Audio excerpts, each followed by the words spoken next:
Biking to Asia was just an idea that popped up in my head. Originally, I wanted to fly to Asia, but because of COVID and all the restrictions, I couldn't book any flights. But also didn't want to screw up my plans, and that's how I came up with the idea of biking to Istanbul, the gateway to Asia. And in the end, I liked the idea of biking to Istanbul even more than the original plan of flying to. After finishing school, everybody asks you, what are you doing next? And since I first just wanted to enjoy my freedom, seek adventures, and gain experience from traveling, I started to answer, I'm gonna bike to Asia. And that's what I did. Also, to remind myself what I am capable of.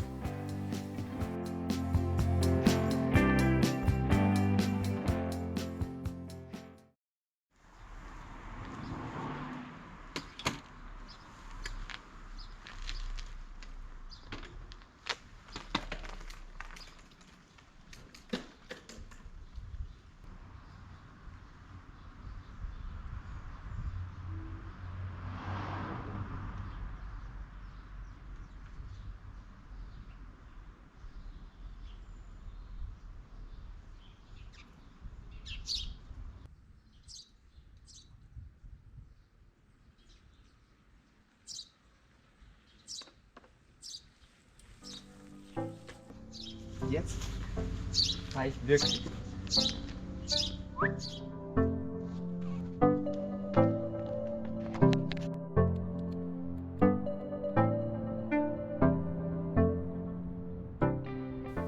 I started my journey on the 11th of April, after only 10 days of preparation.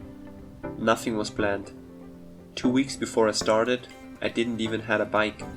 I didn't train before and also only planned the route halfway through. I just started with the belief of figuring it all out along the way.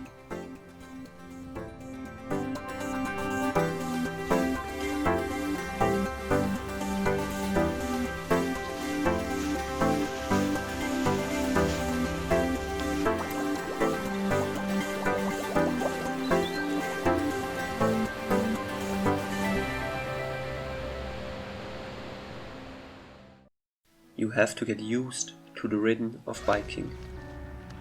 Over the first days I was having a mixture of feelings. Excited to finally go on the journey, but biking was also very exhausting. I went 3 days straight and was still in 1.5 hour reach by car from my starting point.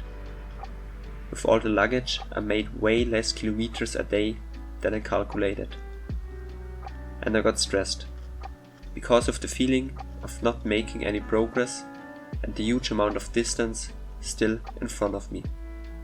And at some point, thoughts about quitting started coming up. I questioned myself, why am I doing this? Why do I need to challenge myself in this way? But while thinking about quitting, I knew I never would. Before going on this journey, I knew there was going to be a point where biking just isn't fun anymore. Having that back in my head helped me to push through. And I also did the whole journey because I really wanted to test my limits, see how far I can go and what I am capable of. I painted an arrow on my handlebar to remind myself that I am heading the right direction, even if it is hard sometimes. In order to reach Slovenia, I had to cross the Karavanken mountains, which was probably the most exhausting part of my journey. I biked over Wurzen Pass, a mountain pass which is extremely steep, and at some sections it was impossible to ride up with my heavy, fully packed bike.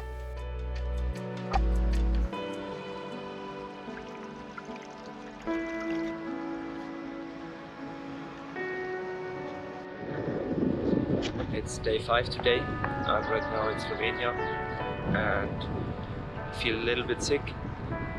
My stomach doesn't feel that good, but yeah, hope it gets better and taking it a little bit more slow today.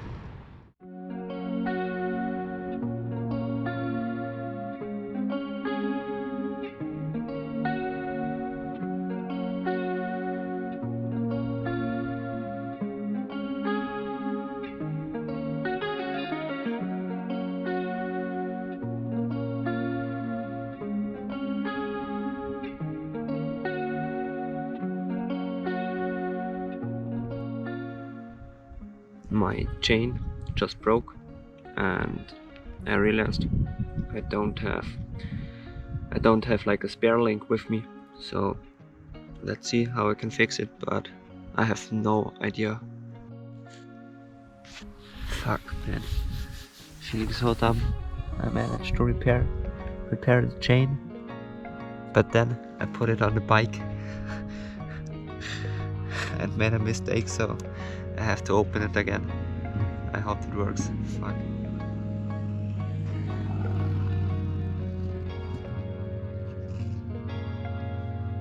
That's how I put it on there. Oh man.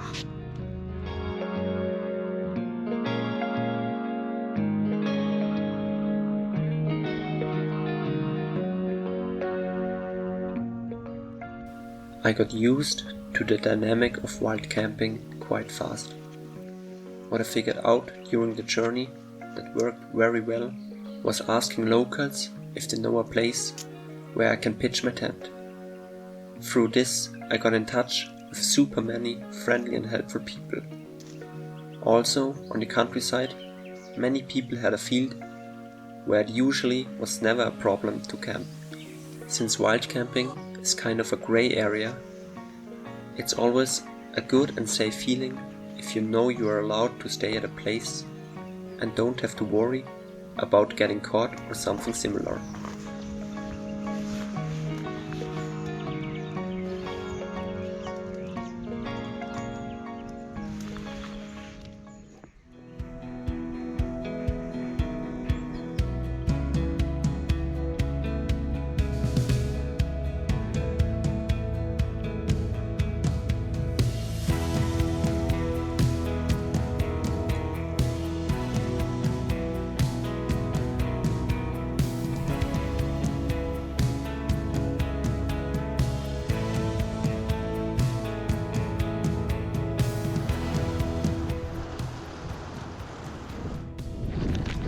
It's raining heavily now since 2 days.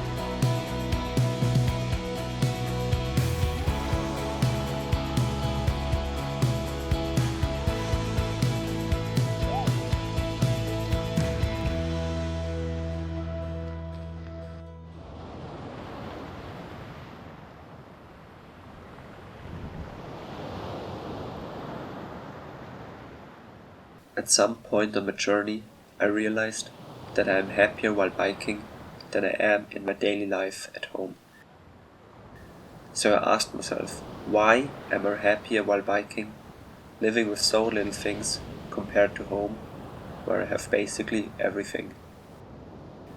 I thought about this for quite some time and figured out I am more happy because I have less things.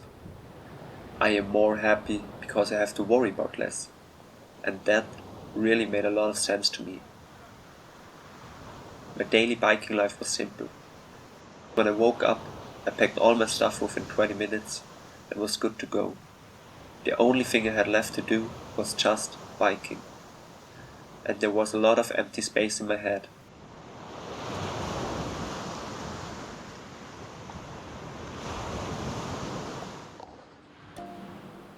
And if you are traveling with your bike in general, you don't have a schedule, you don't have any appointments, there is nothing you have to do, it's just biking.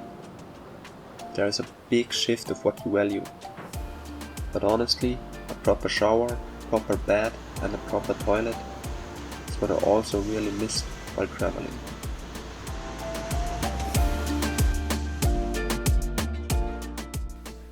I met Niklas at the beach, a guy from Croatia who was fishing. And he asked me if I wanted to try as well. We ended up fishing the whole evening together. More, about 2 kilos, maybe more.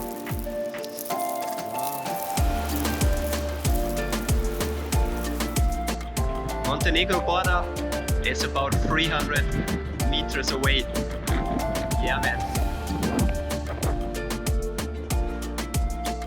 The funny thing about all the Balkan countries I biked through is that I didn't knew a lot about them before.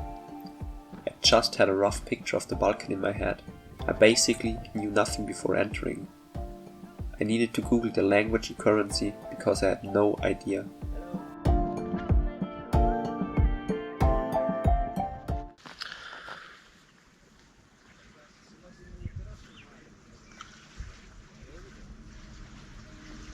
First night in Montenegro, I had to sleep on the beach. It's always a little scary if you're the first day in the country and you don't know like how it works, how the dynamic is. And also because there have been like all these not allowed to camp signs all around. But yeah, that's what I was waking up to.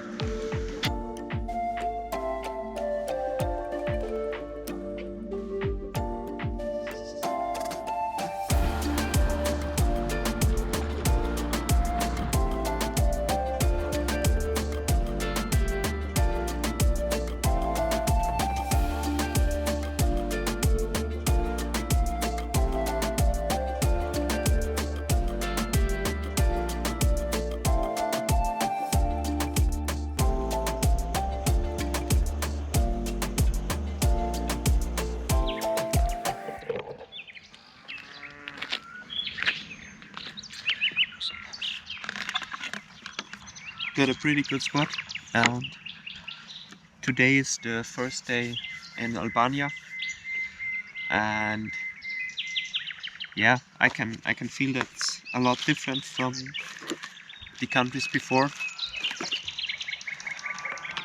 Like before, all the countries I passed, it was like pretty smooth. Actually, I thought it was a little too smooth. Like it wasn't a big challenge for me, like sleeping outside and stuff. I got used to all this stuff like quite quick, and yeah, since I entered Albania today in the afternoon, I noticed few things. Like only the main road is paved and all the other ones are rocky, and people live easier. Like it's also harder to communicate, like they don't really speak English, only just if they do like mainly a little bit. And yeah, I was asking like 5 people or if it's like if they know like a place where I can put my tent, and usually that worked, and like all the other countries work pretty well. And here it's like people are helpful and friendly. But I'm never sure if they truly understand what I mean. They say, yeah, it's okay, like you can put it here and there, but I don't know if that's even kind of the property and stuff, and if it's okay if I put it there. And like I feel that I'm more awake now, because I don't know the country yet. I don't know the dynamic, how it's worked, and what is like, what are like the things you should take care of. Just before I like googled which currency and stuff they have, and I always, like when I enter a new country, ask people what hello and thank you is meaning, but too hard to pronounce in Albania. I didn't remember it, but yeah, I realize I'm more awake and it feels more like a challenge, and that's also why I'm doing it. I really like it if it's like that, but it's also like challenging at the same time. So especially on the first day, like if you camp wild, you don't know if it's okay, how people will react if they like kind of catch you stuff, and yeah, that's what I wanted to say. It's funny, like a lot of people do farming, and they kind of seem happy and pretty friendly and stuff. I'm pretty excited for Albania because it's like a big difference, like something I haven't experienced until yet. Yeah, I'm looking forward to learn about a little more about the country and also like to interact with people. Yeah, I'm curious, but also it's a little scary, I would say, but that's like normal if you like not used to the stuff or it's new. And yeah.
I always thought the biggest challenge while biking is something that would test my physical limits. But along the journey I realized the biggest challenge is staying mentally strong.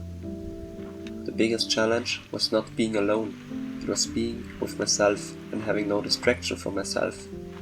In a weird way, I was forced to deal with myself all the time. If you are bikepacking in this particular way, you are kind of limited with your energy. Because you don't have access to food all the time and you are constantly burning energy while biking. And because of that limitation, I was more aware of how I spend it. I often got stressed out because it was getting late and I hadn't found a good place to camp yet. Then I learned that stressing out won't help. I either will find a good spot to sleep or not, but in both situations, stressing out won't help, and it's just a waste of my limited amount of energy.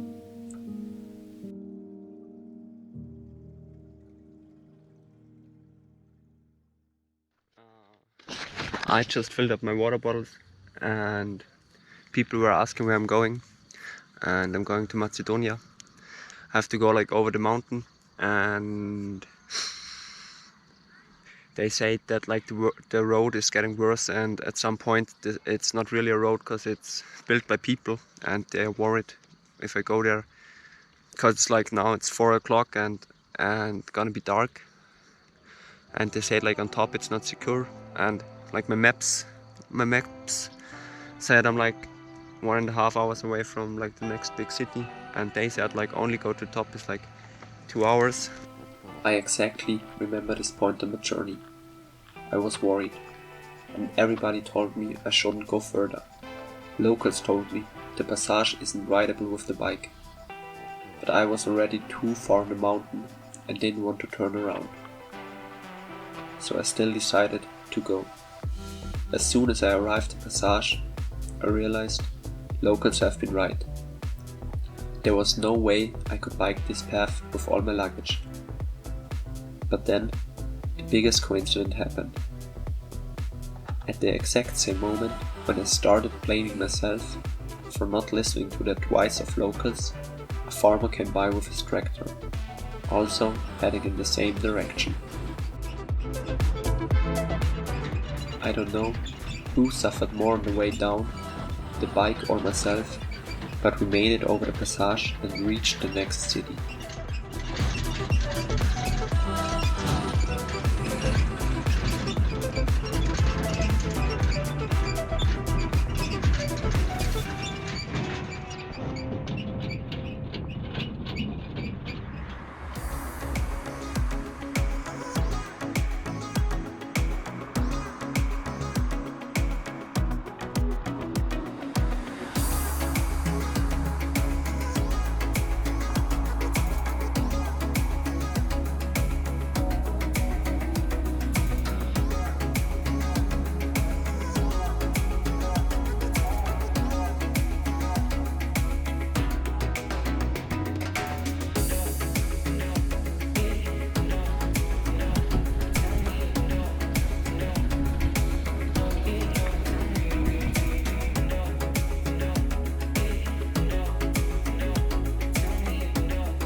The name of the small village Belvodica means whitish water, because the rivers have a whitish color from the dust of the nearby marble factory.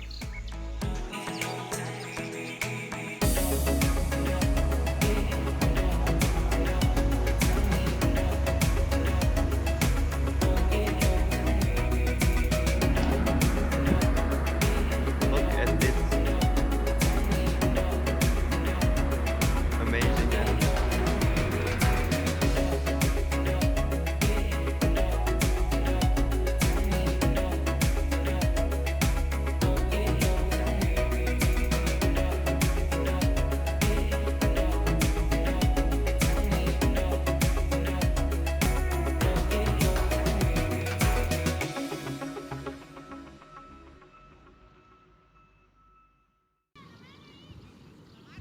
While traveling the Balkan, I met the most friendly, welcoming and helpful people. Many times being rather poor, but still so hospitable and generous towards me. Amazing, something I can really learn from. Multiple times I got invited for food, coffee, or even to stay at their house. In Macedonia, I met Pete, an old apple farmer, and I asked if he knows a place where I could camp for the night. Straight away he offered me to stay on his field for as long as I wanted to. We barely understood each other, but after talking for a little bit, he said, "Come on, let's go home," and invited me to his place. There is no rule why you trust somebody or who you trust while traveling. It really just is about listening to your gut feeling and trusting your instincts. It really was an eye-opening and tough experience.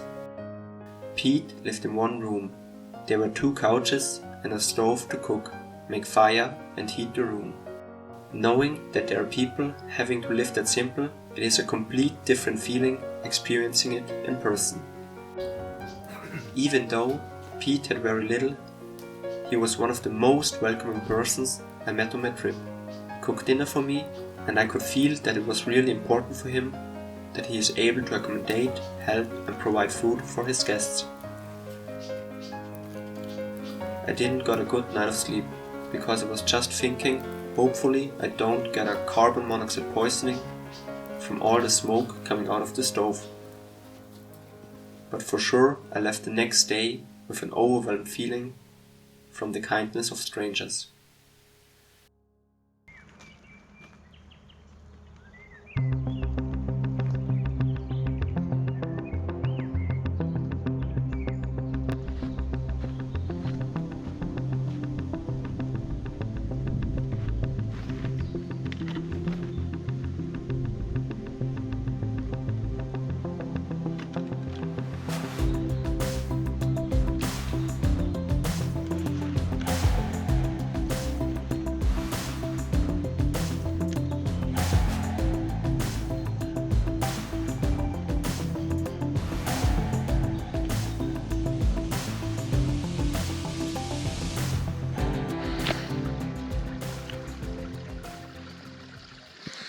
It's hot today and the road is shitty. I nearly have to push like all the way, and it's and it's fucking steep. Like, it isn't really a road, it's like, it was a road and then, like, I don't know, like a river came through, and now it's, and basically that's what it is now. And it's exhausting.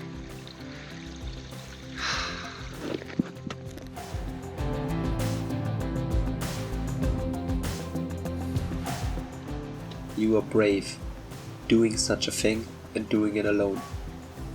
That's the feedback I got from many people. But let me tell you, that's not the feeling I had while traveling. I was getting scared many times because of some noises outside in the dark. There also have been nights where I slept with a knife next to me. I usually could handle my fear in a good way, with the knowledge that fear is just made up in my mind most of the times. And if you manage to stay in control of your thoughts, you're often not even getting scared. But one night in Bulgaria, for sure I was. I slept outside, next to the forest without the tent, in an area that was a hotspot for bears. I knew the chance that something would happen is super low, but still I woke up every 30 minutes to check my surroundings.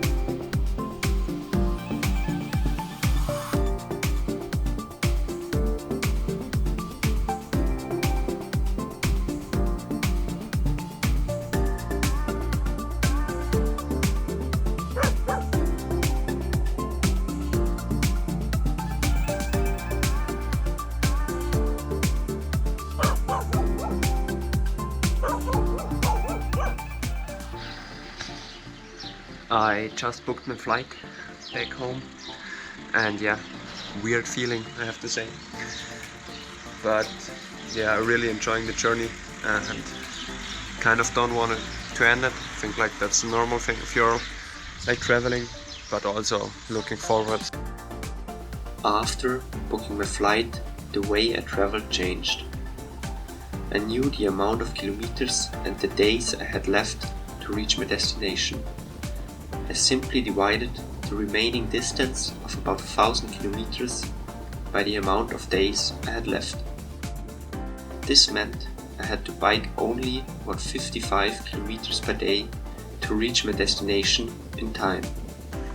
I enjoyed biking way more, took afternoons off way more, and didn't push myself that much, because I knew I'm gonna make it at this exact date if I do this exact amount of kilometers every day. This gave me a sense of freedom, and in Bulgaria I felt the most free in my entire journey. I was biking along beautiful nature and natural rivers. I was independent. I had everything with me. I could pitch my tent everywhere and cook everywhere. If it was hot, I jumped into the river. Nobody cared about what I was doing. This really gave me a feeling of freedom I haven't had in a long time.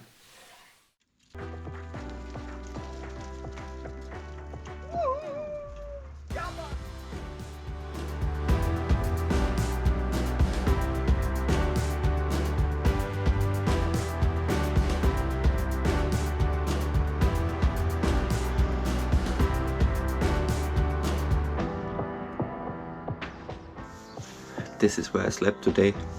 It's a freaking trailer.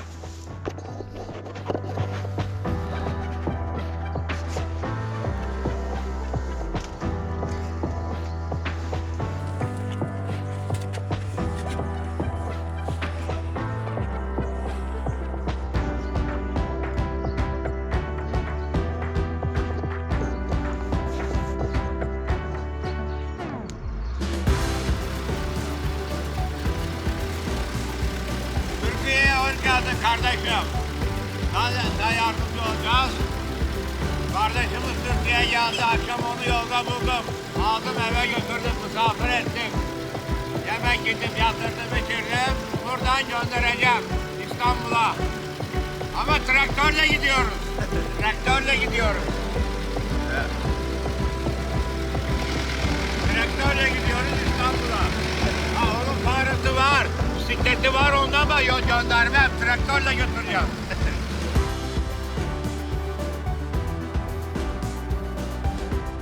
Since I was a couple of days ahead of my schedule, I decided to bike to the Black Sea, taking a break before leaving for my final stretch to Istanbul.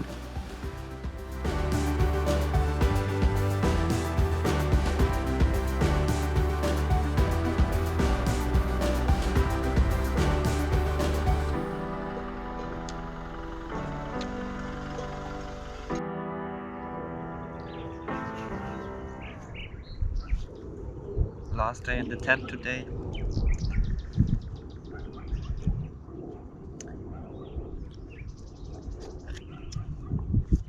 I'm not gonna lie, I like living out of the tent or in the tent.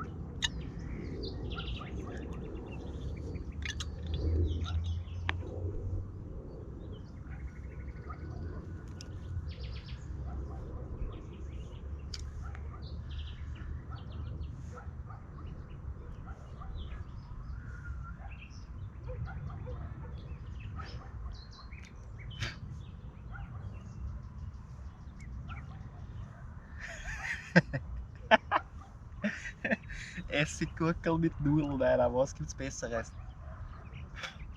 So muss das sein zum letzten Abendessen, Alter. Das ist ein Festmahl. Und dazu nur normale Gurken. Ich liebe es.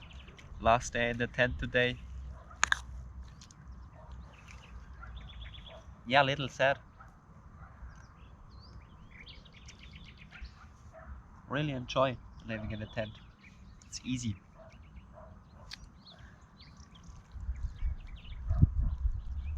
Tomorrow I'm reaching Istanbul. I hope I'm getting a good last day of sleep. Wow. Tomorrow it's the 45th day. 45 days of cycling every day. And then I made it basically like to the gateway of Asia. I'm now enjoying my last pasta, or maybe not the last, but to celebrate the last day in the tent, for sure, pasta. And view is beautiful. I'm enjoying the sunset now. I'm gonna show you.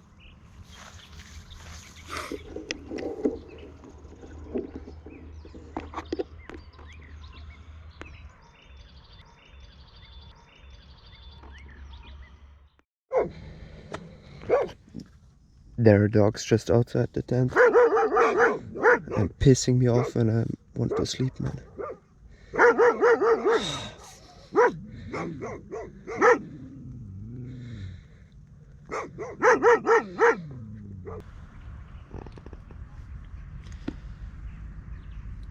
Hadn't had a good sleep at all. Like from 3 to 5, the dogs were around my tent. And like they kept coming back and like just being outside and barking. Yeah, so I couldn't sleep good. But yeah, probably the last day in the tent has to be worse. So you're looking forward to sleep in a normal bed. But anyways, let's go.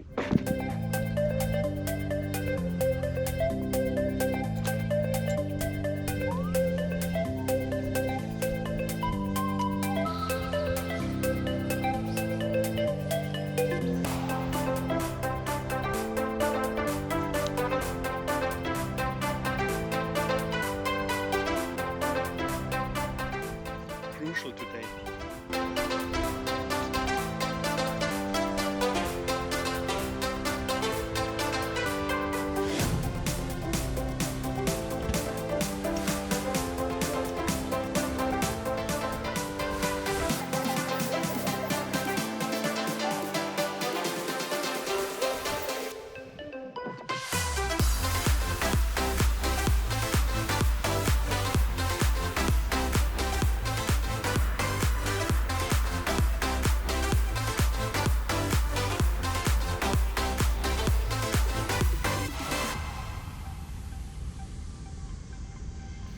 After reaching Istanbul, there was only one thing left to do: taking the ferry to the Asian side.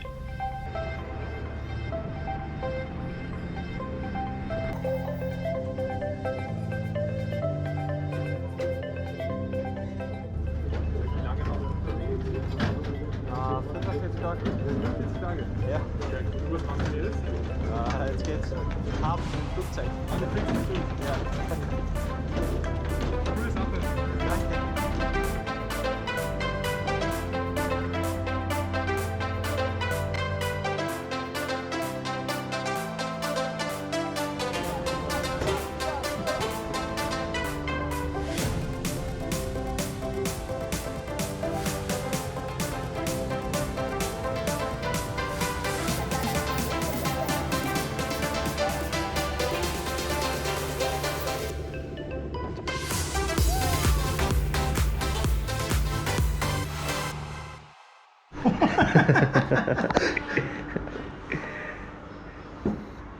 Yeah, here or here, doesn't matter.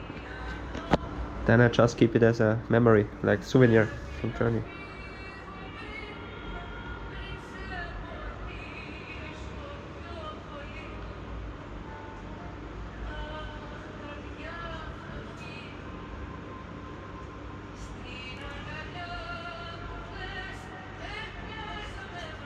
Nice, thank you.